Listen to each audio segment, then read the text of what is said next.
Well, 36 years after the U.S. declared its independence from England, the War of 1812 began between the two countries, often described as a war of irony and confusion. A great deal of it was focused in the Chesapeake Bay. And a new exhibit at the Chesapeake Bay Maritime Museum in St. Michael's is shedding light on the war and the people who were involved. Brian Spiros is at the museum this afternoon with more. Brian? Well, Jimmy and Lisa, I want you guys to take a look out onto the water here. Things look much different now, but imagine the British Royal Navy coming in to attack the town of St. Michael's. It happened exactly 200 years ago and proved as a turning point, shaping the course of American history as we know it.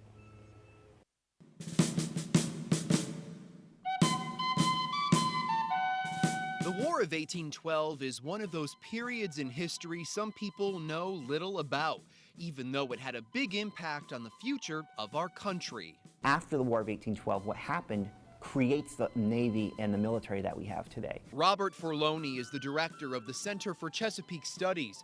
He helped bring to life this exhibit, Navigating Freedom, the War of 1812 on the Chesapeake. It opened this spring at the Chesapeake Bay Maritime Museum in St. Michael's. It tells the story of the war, some of which played out right here on Maryland's eastern shore. The British were working on the bay for a long time trying to get the Americans to submit. They blocked off the bay, but they were also doing things up and down, attacking local communities, and St. Michael's was one of those communities that was attacked. So why were the British here in the first place? Robert says one reason was because America was selling grain to armies in Europe. England wanted to put a stop to that, so they blockaded the Chesapeake Bay. The story is laid out in the exhibit, but it's much more than historical facts and dates.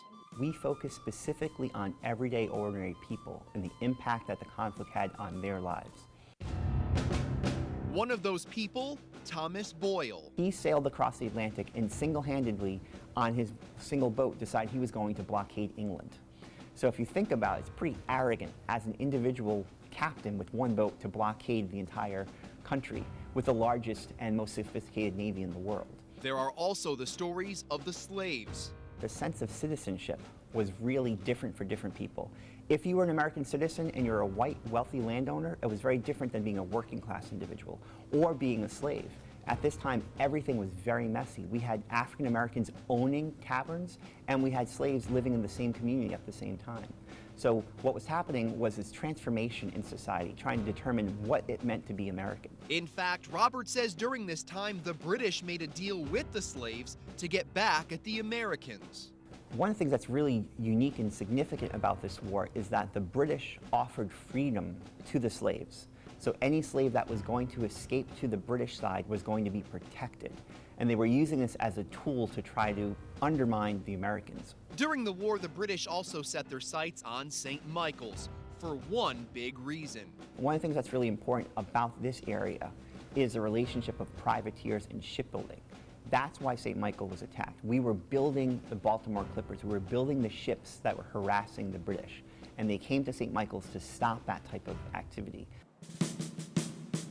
That's when, according to legend, St. Michael's became known as the town that fooled the British. As the story goes, residents saved the town by hanging lanterns in the trees, causing the British to overshoot their cannons. However, we know that they attacked St. Michael's about 5 o'clock in the morning. So this idea of hanging lanterns in the trees at that time period wouldn't have had that much function during the daytime. And we know there was a girl who wrote about the hanging of the lanterns in the trees as a school essay. That's where we first start seeing this in writing. It's just like any other local myth or tall tale or legend that you hear from other communities as well. In spring of the year 1813, the British fleet came into the bay. The War of 1812 exhibit has many interactive displays that bring stories to life. There are even artifacts that were used in battle. So a lot of interesting stuff inside this exhibit, but this cannon here has an interesting story. Tell us about it. That's right. It was actually given to the town from a gentleman who was trying to make amends for a prank. He pretended as if he was attacking the town, and the town was furious with him. So he bought the cannon, which ended up actually being used during the battle. It stayed there until just before the Civil War, where, because it was afraid of being put in the Confederate hands, was taken to Fort McHenry and was just reunited with the carriage after 150 years. In December 1814, the War of 1812 ended after the Treaty of Ghent was signed in Belgium. However, the treaty then had to be sent to the U.S. by boat to be ratified, which officially happened in February of 1815.